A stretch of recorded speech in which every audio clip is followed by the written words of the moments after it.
Bonjour à tous et bienvenue dans cette nouvelle vidéo. Alors, j'ai décidé de faire cette vidéo aujourd'hui pour répondre à votre demande, que ce soit dans les mails que je reçois ou que ce soit en consultation. J'ai bien entendu que certains d'entre vous ont du mal à faire leur pain d'épeautre.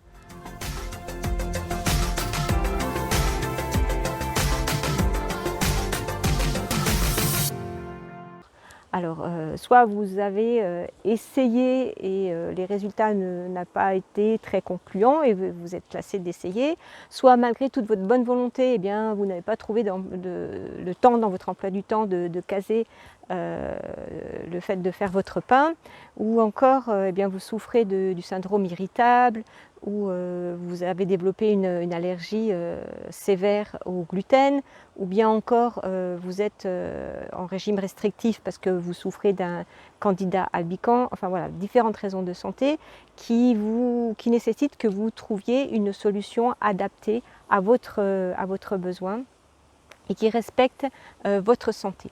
Donc je vous ai entendu et j'ai trouvé la solution qui va vous convenir à tous. Une solution facile à mettre en place, rapide, vous n'avez même pas besoin de four, et puis bonne aussi. C'est pas accessoire, vous savez que je prône toujours la santé et le plaisir dans l'assiette, donc cette recette ne dérogera pas à la règle. On se retrouve tout de suite pour mettre en œuvre la recette. Bienvenue dans ma cuisine pour cette nouvelle recette de galettes de pain.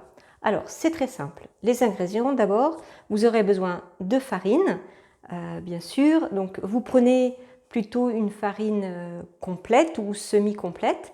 Donc la farine, moi je conseille bien sûr de prendre de l'épeautre, donc soit du petit épeautre, comme je le disais tout à l'heure en introduction, si vous êtes en tout début de votre démarche contre votre syndrome de l'intestin irritable ou dans le cadre d'un régime restrictif contre Candida albicans, donc prenez du petit épeautre. Sinon, vous pouvez tout à fait prendre du grand épeautre non hybridé, bien sûr. Voilà. Ensuite, il vous faudra du sel.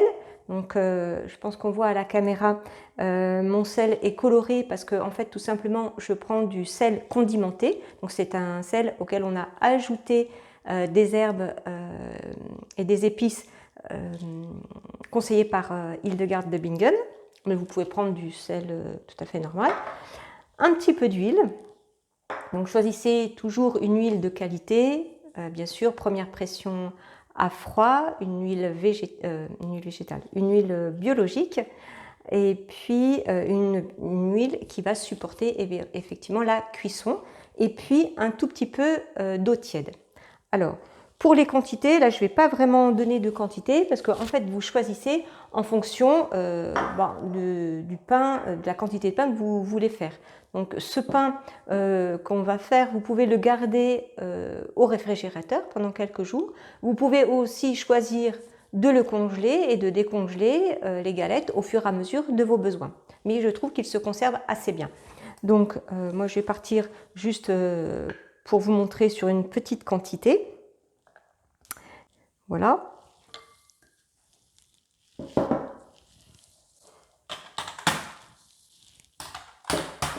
Donc, dans votre farine, vous faites un petit puits. Vous mettez une pincée de sel. Voilà. Moi, je mets une bonne pincée parce qu'en fait, comme c'est du sel condimenté, il y a moins de sel dans ma préparation. Vous rajoutez un petit filet d'huile, ça c'est facultatif. Moi je trouve que ça donne du moelleux. Voilà, on aura besoin de l'huile tout à l'heure.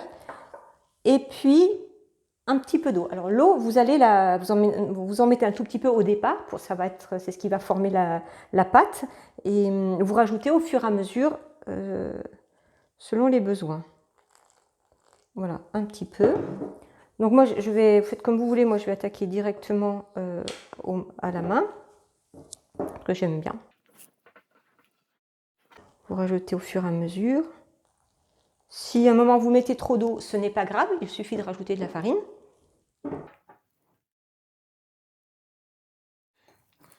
Et vous pétrissez jusqu'à obtenir une pâte homogène qui ne soit pas collante.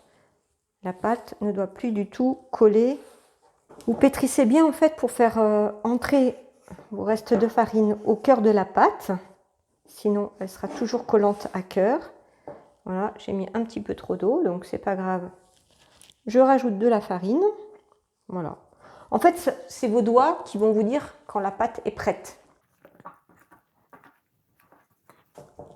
Voilà. Donc là, ma pâte commence à être pas mal.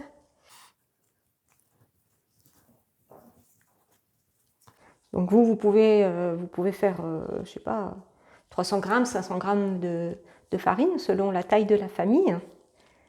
Et puis, voilà, on va finir sur le plan de travail, ce sera plus facile. Ensuite, c'est très simple. Une fois que vous avez votre boule de pâte, eh bien, vous allez prendre une poignée de pâte, reformer une boule et vous allez l'aplatir avec la paume de la main. Voilà. Vous la faites pas trop fine. Voilà, vous faites jusqu'à épuisement de votre pâte. Donc c'est pareil, c'est vous qui décidez de la taille de vos galettes. Vous essayez de faire des pâtes, enfin des galettes homogènes en épaisseur. Ça sera plus facile pour la cuisson. Donc vous verrez aussi que plus vous en ferez, plus vous irez rapidement. Voilà. Donc moi j'ai fait voilà, 4 belles galettes. Bon, celle-ci n'est pas tout à fait ronde, mais c'est pas grave. Et maintenant, on va pouvoir passer à la cuisson. Vous choisissez une poêle ou comme moi une sauteuse. Selon ce que vous avez comme casserole, vous huilez légèrement le fond ou pas. Donc moi, ma sauteuse n'a pas besoin d'huile. Et puis, vous laissez cuire à feu doux. Moi, j'aime bien mettre un couvercle, ça tient un petit peu d'humidité. Vous verrez que la cuisson est assez rapide, quelques minutes seulement. Ne faites pas trop cuire, parce que sinon, ça va vraiment sécher votre galette. Elle sera un petit peu dure, ce qui n'est pas très agréable. Enfin, moi, en tout cas, je n'aime pas. Donc, chacun fait selon son goût. Bien sûr, je vous présente une recette sans l'utilisation de four pour gagner du temps. Si vous préférez cuire vos galettes au four, sachez que c'est possible également. Voilà, une grande liberté pour la cuisson de vos galettes. Vous pouvez, à mi-cuisson, les retourner, bien sûr.